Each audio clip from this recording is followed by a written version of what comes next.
दोस्तों, दुनिया के बियाबान इलाकों में अजीब तरह के जीवों के अस्तित्व की बातें कही जाती हैं। जैसे जीव जिन्हें बहुत ही कम लोगों ने देखा है। विज्ञान आज भी उनके अस्तित्व को निकारता है। इस दुनिया का 70% हिस्सा पानी है, जिसका बहुत ही छोटा सा भाग एक्सप्लोर किया गया है। ऐसे में ये संभावना बहुत ही ज़्यादा बढ़ जाती है कि समुद्र में कई ऐसे जीव मौजूद हों जिन्हें आज तक हमने नहीं देखा है। इसी तरह की एक संरचना है मरमेड्स, जिनके बारे में प्राचीन काल से ही आज तक कहानी, किस्से और दंतकथाओं में वर्णन मिलता रहा है।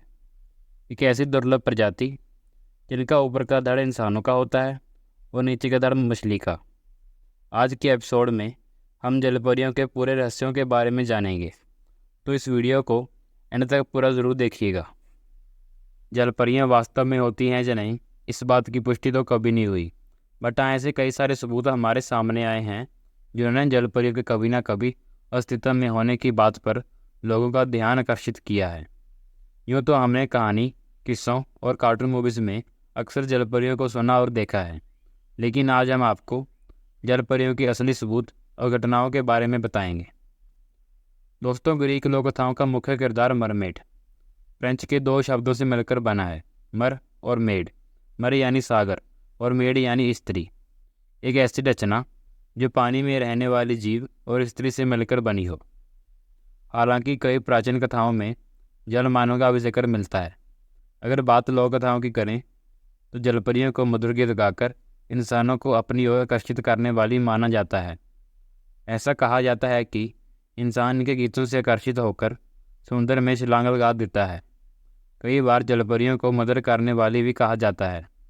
जलपरियां दुनिया भर की कई संस्कृतियों की लोक कथाओं में पाई जाती हैं, जिनमें यूरोप, अफ्रीका और एशिया भी शामिल हैं। जलपरियों को कई बार तूफान और जहाज को डुबाने वाली घटनाओं से भी जोड़ा जाता है। जलपरियों का नाम सबसे पहले 1000 ईसा पूर्व ईसाइरिया में सुनने को मिलता है। इससे जुड़ी कहानी कुछ ऐसी बताई जाती है कि देवी टारगेटस को ना चाहते हुए भी अपने प्रेमी को मारना पड़ा था, जिससे शर्मिंदा होकर उन्होंने समुद्र में छलांग लगा दी थी और जलपरी का रूप लेकर पानी में ही रहने लगी। एक कहानी और है कि अलेक्जेंडर की बहन मरने के बाद जलपरी बन गई थी।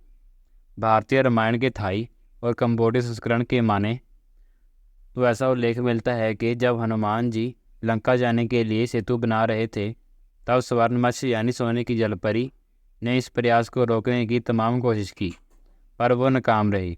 कहा जाता है कि स्वर्णमंछा रावण की बेटी थी।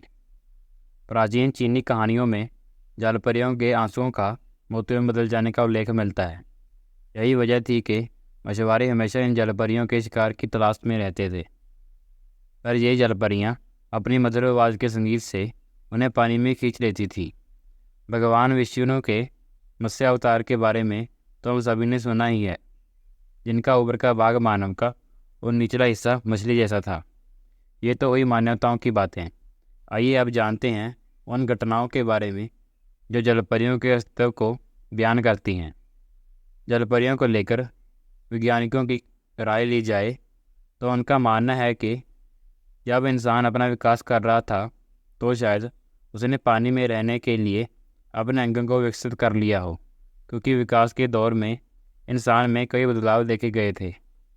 अब जानते हैं कि ऐसी स्टोरी के बारे में जो सच में जलपरी के होने का दावा करती है। 1 जनवरी 1493 को दुनिया के सबसे महान एक्सप्लोरर में से एक क्रिस्टोफर कोलंबस ने अपनी डायरी में कुछ ऐसा लिखा जिसने पूरी दुनिया को हैरानी में डाल दिया। कोलंबस अपनी डायरी में अपने सफ़र की हर एक जानकारी के बारे में लिखा करते थे, लेकिन उनका मानना था 9 जनवरी 1493 को उनके साथ समंदर में ऐसी घटना घटी जिसका उल्लेख उन्होंने अपनी डायरी में करना ज़रूरी समझा।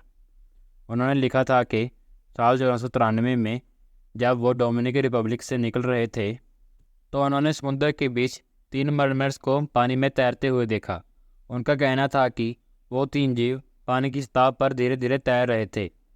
उनके नीचे का शरीर मछली की पूंछ के जैसा और ऊपर से एक इंसान के जैसा। लेकिन उन्होंने ये भी बताया, जैसे इतिहास में इन्हें सुंदर बताया गया है, असल में वे एक दानव जैसी दिखती हैं। इनका शरीर काफ़ी डरावना है। कोलंबस एक महान एक्सप्लोरर थे जिन्होंने अमेरिका की खोज की थी। जिसके कारण उनके इन शब्दों को काफ़ी सीरियसली लिया गया और वैज्ञानिकों का मानना है कि कोलंबस ने ज़रूर किसी जीव को समुद्र में ही देखा होगा, लेकिन वो जीव मरमड नहीं होगा, बल्कि पानी में रहने वाला मैमल मैनाटिस हो सकता है।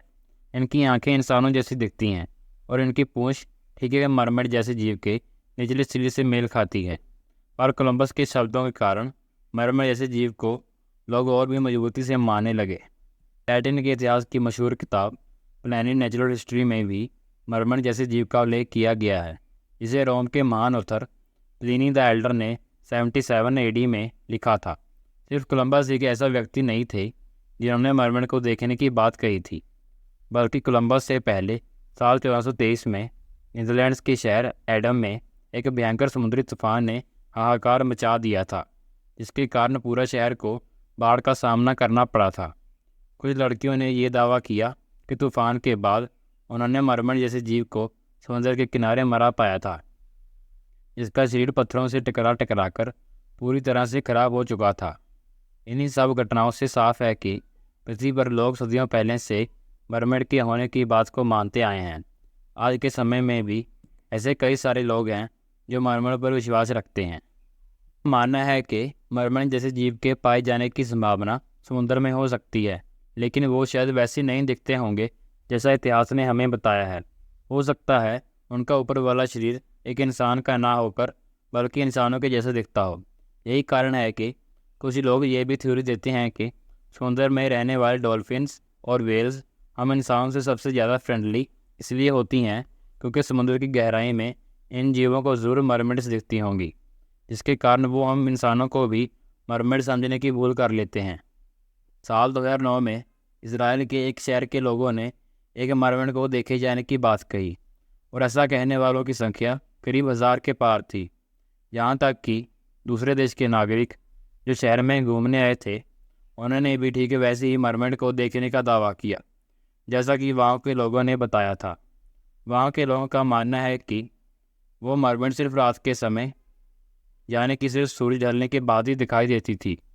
मरमिड जैसे जीव की घटनाएं इतनी बढ़ गई थी कि सरकार ने उस मरमिड की असली तस्वीर को लेकर आने पर 74 लाख रुपए का इनाम रखा था और आज की तारीख तक कोई भी इस नाम पर कब्जा नहीं कर सका है। साल 2012 में जिम्बाब्वे के गोक्वे शहर में एक डैम को बनाने वाले मजदूरों ने बीच में ही काम छोड़ दिया था और अथॉरिटी के लाख कुछ के बावजूद भी उन्होंने काम पर लौटने से मना कर दिया। ऐसा इसलिए क्योंकि उन मजदूरों का कहना था डैम से जुड़ी नदी में मरमड जैसे जीव का वास है, जो कि इस डैम को रोकने के लिए मजदूरों को जान से भी मार सकती है। ज़्यादातर मजदूर ने मरमिड को देखे जाने की बात की। आपकी जानकारी के लिए बता दें कि जिम्बाब्वे के लोगों ने बताया कि उनके शहर से जुड़ी नदी में मरमिड रहती है। वहाँ के लोग इस मरमिड से काफ़ी डरते हैं क्योंकि वो उसे बड़ा अपशगुन मानते हैं। डैम को पूरा बनाने के लिए दूसरे शहर से लोगों को भी बुलाया गया, लेकिन काम के महज एक हफ्ते के बाद उन्होंने भी काम छोड़ दिया। उन लोगों ने भी उस नदी में रात के समय एक मरमिड जैसे जीव को देखने की बात कही। डैम पूरा होने के बाद मरमिड का खौफ और भी ज़्यादा बढ़ गया। लोगों ने नदी के किनारे मरमिड के हमला करने की भी बात कही। मरमिड का क्या हुआ किसी को भी नहीं पता। साइंटिस्ट का मानना है कि ये मरमिड ना हो, शायद हो सकता है कि ये समुद्र में रहने वाली एक ऐसी प्रजाति हो जिसके बारे में किसी को भी अभी तक नहीं पता हो। आपको क्या लगता है हमें कमेंट सेक्शन में ज़रूर बताइएगा। मिलते हैं आपसे अगली वीडियो में। अगर वीडियो पसंद आई तो लाइक ज़रूर करें और वीडियोज़ के लिए चैनल को सब्सक्राइब करना मत भूलना। धन्यवाद।